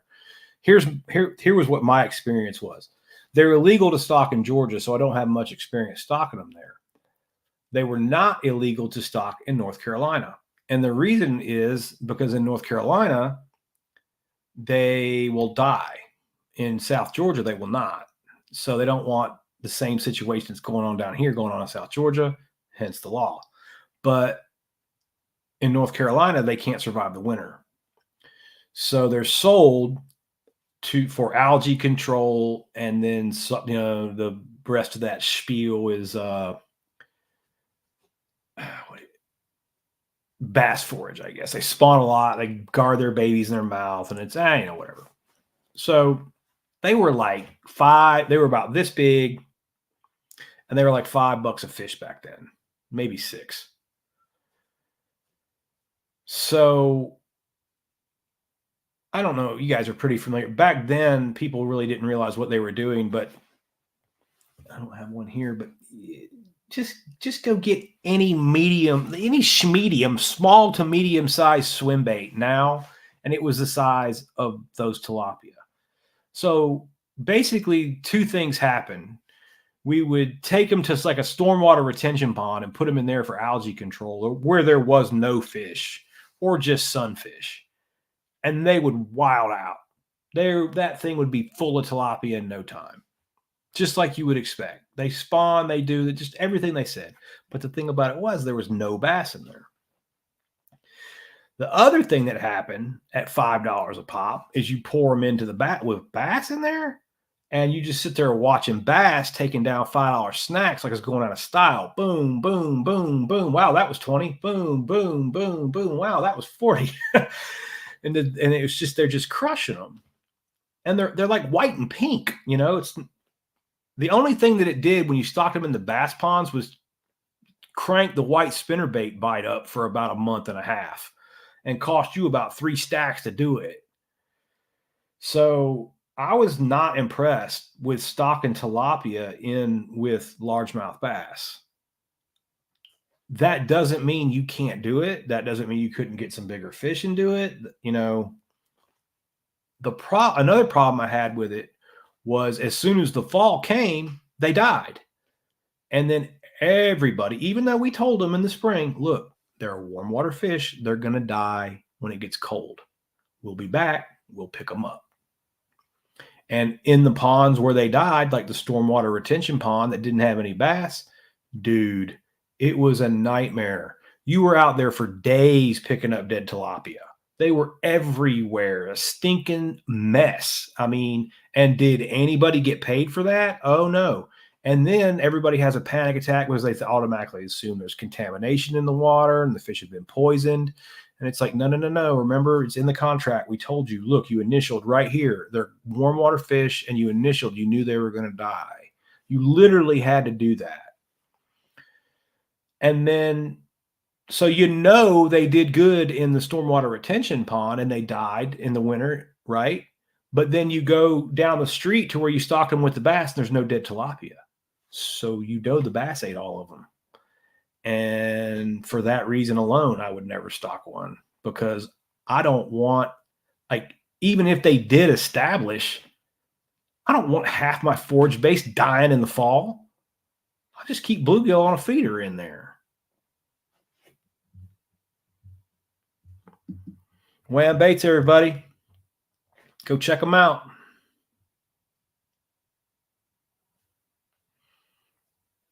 Just got some good stuff.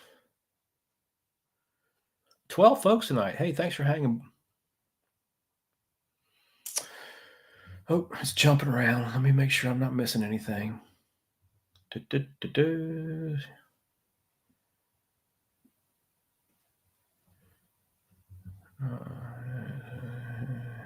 Talking amongst yourselves. I'm not following that conversation.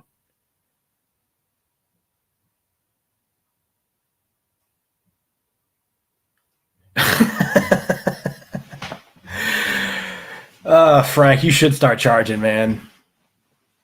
Once we hit the big time, Frank, I'll have you as a comic relief over there.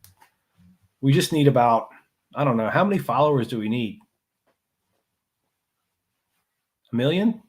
500,000? I don't know. At what point does YouTube pay really good money that you don't have to do anything else? I don't know. Probably never. Pays in baits. That's the best kind of pay. G-Crack pays me in baits too, baby. That's a good deal.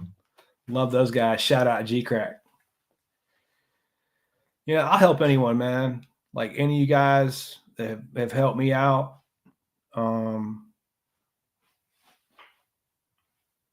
You know, you don't owe me any money for posting or sharing or I don't make any money on it. Why should I charge you? On Instagram and stuff like that. I don't get it. I don't get how, and they pitch that shit to us too, man. It's like, oh, you can charge people to post. Well, how is that going to work when as soon as I change my contact to an advertisement, like not even 250 people see it? Your algorithm is killing me with, you can't advertise on Instagram and make any money. Nobody sees it. I get more views here.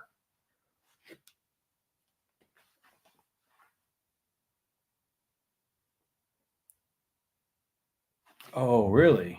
I didn't know that.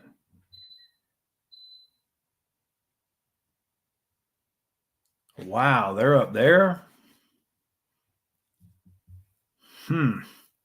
That's no bueno. Actual question from Cliff. Right on. All right.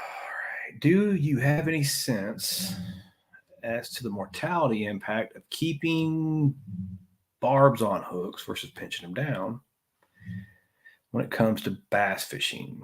You pinch your barbs down them for trout, but not for bass. Well, I personally don't think barbs matter. And I don't know if this is true, but I heard, do you guys remember a dude named O'Neal Williams?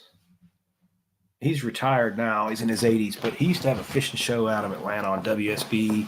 I was talking to him about it one time, and he said barbs are actually put on hooks to keep bait on hooks, not to keep fish on hooks. And I got to thinking about, I don't know if that's true or not. Maybe it is, but he said it. So maybe, but I don't know. But I agree, because if you keep, I fly fish too. If you keep pressure on a barbless, if you fish, if you're fishing and you pin a trout with a barbless hook, let me put it to you this way. I fished barbed hooks with a fly rod and I fished barbless hooks with a fly rod, and I found no difference in the catchability. You know what I'm saying? Like, I don't think the barb even matters if you know how to land a fish. You can't let them get slack. That's the problem. If you let them, they'll shake it. If maybe the barb will give you a little bit of a chance, like if you give them slack, but you shouldn't be giving them slack. So I'm not sure about that, but I would say barbless to me comes in on the landing, handling, getting the fish back in the water aspect of it. You know how the barbs get pinned and the fish is out of water, you're wrenching him, you're pulling, you got to get the pliers and he's out of the water longer. That doesn't happen with the barbless hooks as much. I have had barbless hooks get really pinned, in the corner sometimes, but on trout. But to me, it's not so much the keeping the fish pinned as it is speeding up the process of getting it back in the water. I think that is what they're going for on the trout rivers more than and they're just not being honest about it.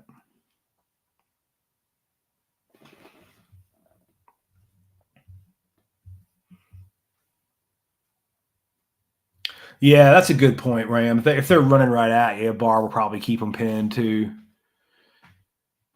Yeah. But I don't know, man. I mean, I'm not fishing in the Bassmaster Classic. If he runs at me and he gets away, he runs at me and he gets away. What am I going to do about it?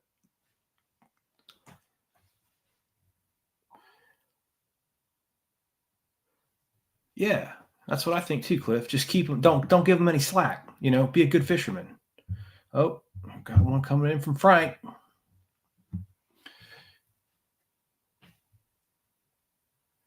Do I know the upper limit of the natural range for northern strain? I don't think there is. I mean, I think everything y'all got up there is northern. Like northern start in Georgia pretty much and go all the way. Florida bass is just this little down here, right here where I'm at. Now the fish hatcheries have got a hold of it. That's a great one too, man. We can just string a tangent off right there.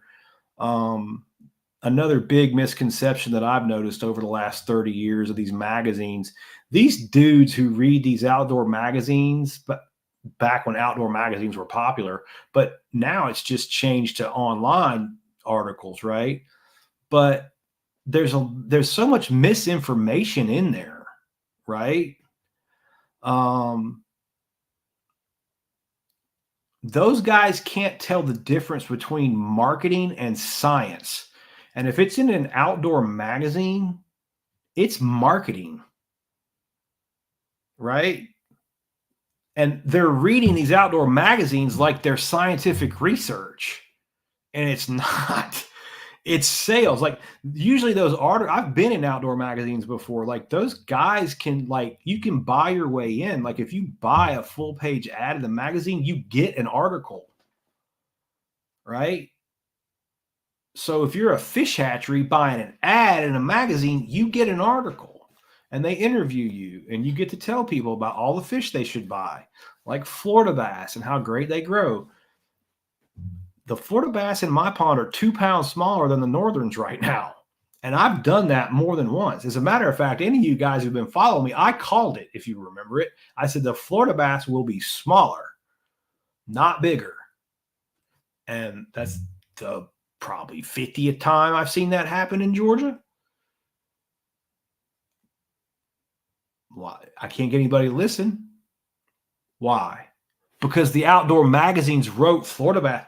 get so big. Florida bass do get so big in Florida and along the coast and like places like, you know, Galveston, Texas, and in there, you know, kind of around the coast in the southeast. And that thin little, I don't know, maybe up to about a quarter way up Georgia and straight across, maybe halfway and straight across, somewhere vaguely right there. Floridas are fine right in there. You start getting north of that, cold weather can kill a Florida bass.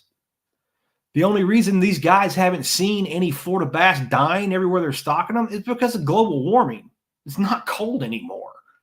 But if we get a cold snap in here, yeah, it'll crush Florida bass out. I don't even really like Florida bass that much. I like their genetics when you mix them with Northerns and give me an F1 so I can grow a good bass. That's about the only thing. I think Florida bass get bigger than Northern bass on average because Florida bass are harder to catch and they don't get handled as much. They don't get caught as much. Now, of course, where I'm sitting right here, this is a completely unique place. You know, you have a Florida bass in this environment, yeah, it's going to get big. You take it out of this environment, we'll see. But you know, we kind of had this conversation last week. We had the list of state records out from whenever 1975 up in Massachusetts is a 15-pounder or something. That's not a Florida bass from 1975 in Massachusetts. It's a northern. Northerns get plenty big if you feed them every day of their life. That's the part these dudes don't get. What does balanced mean? Balanced means that bass doesn't have one day off. It's born, it starts chewing, it's got plenty of forage, and it keeps chewing till the day that it dies, and it doesn't stop. And that's what 100% relative weight means.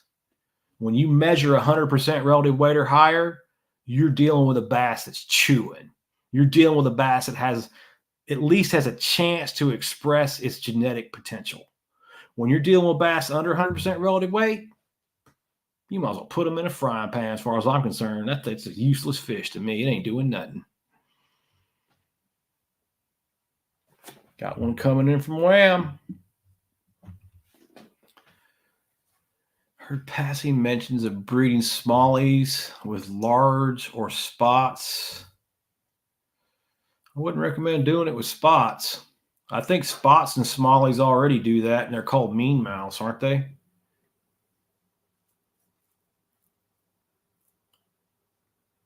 Oh, there we go. That's a mean mouth. Yeah, I think that's what that is. I think a spot and a smallie is a mean mouth.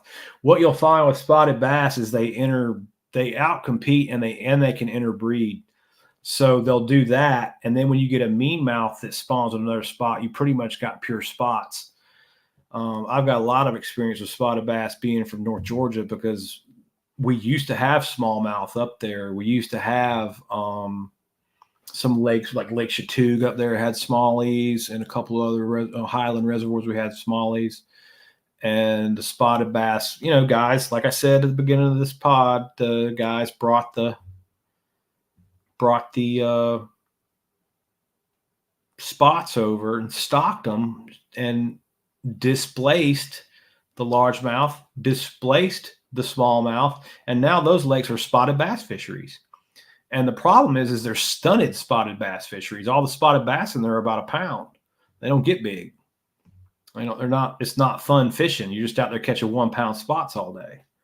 That's what you can expect from spotted bass, a bunch of 1 pounders. It was like that at Lake Lanier until the blueback herring got in there. But when I was in college, there were no bluebacks in Lanier, and the scientists were like, we don't know what will happen. I was talking, Reggie Weaver was his name. He worked at Lake Lanier for 25 years and retired. Reggie died. I learned a lot from Reggie. I go by and talk to him. And he managed Lake Lanier a long time. And he says, you know, if we get blueback herring are egg eaters bad. And it could have been a situation where the bluebacks went into Lanier and ate all the fish eggs, and you just lost it. You just lost every predator species you have. That's not what happened. And the spotted bass survived. They didn't get their eggs eaten as bad. I guess maybe their spawning habitat a little bit different, or whatever. I don't know the variables, but the blueback herring didn't wipe out the spots. And so the spotted bass, now that Lake Lanier is like a world-class spotted bass fishery because of that. But in hindsight, they didn't know that was going to happen. They could have lost the lake. Point being, there used to be a great white bass in Lake Lanier, and you could go up in the springtime about the time the dogwoods are blooming, and throw little number one meps and catch white bass till your arms got tired. Those are gone. The blueback herring got their eggs, and there's the only white bass in Lanier now is what the fish hatchery just hatches out and stocks in there. The white bass population's gone. So that's a good, like a nice wrapping a bow on what we talked about earlier about how, you don't move fish around because we don't know what's going to happen.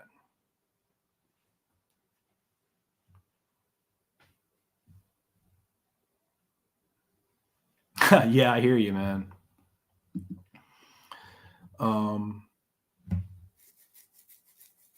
I tell you, a cool fish. You want to put something in a pond that's just a rock and roller, man. You can do a wiper or a hybrid striper, a cross between a striper and a white bass.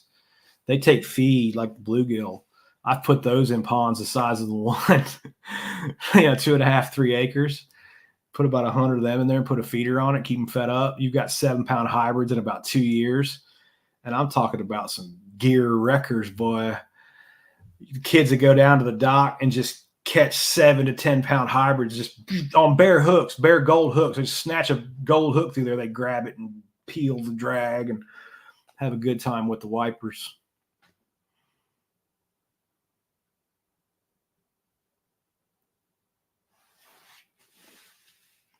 I don't think they would, man. Probably not. They'd use striper, I would think. We use the wipers down here in the shallow water reservoirs where the stripers can't survive to control the open water, gizzard shad, threadfin shad, herring, whatever fish species that can move out away from the edge, be in the middle, filter the water, and not be anywhere near largemouth bass. You need predators to push those schools around, or they'll just camp out there and tie up the biomass and do the same thing that we're talking about with the tilapia or any other fish. So that's what the DNR is doing with the striper or the wiper or whatever. They got big rock and roller. They got those speed merchants out there pushing those big schools around. And then eventually those schools get pushed back towards the edge where the largemouths can take advantage of them again. So it's actually a really excellent management tool and not taken away from the growth of your largemouth, because the DNR knows not to overstock those fish. So they're crushing down the forage base to the point where they're going to to negatively impact the other fish. They know, they know what they're doing. Thanks, Cliff, man. I was thinking the same thing. We're running on 2 hours, and that's probably good. What do you guys think? I'm going to hang for 30 seconds in case anybody has a question, and then I'm going to wrap her on down. Go get some warm coffee. That's cold. But I certainly appreciate you guys hanging out with me again, and all the engagement, positive engagement,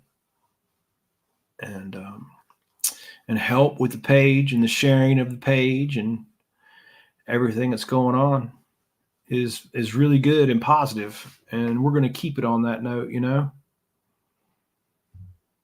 Sure are. Absolutely, Frank, my friend. Good to see you again. See you next week. Thank you, Terry. Thank you very much. Thank you, JP. Thank you guys for staying. Night. All right, boys. You guys have a good week. Be safe.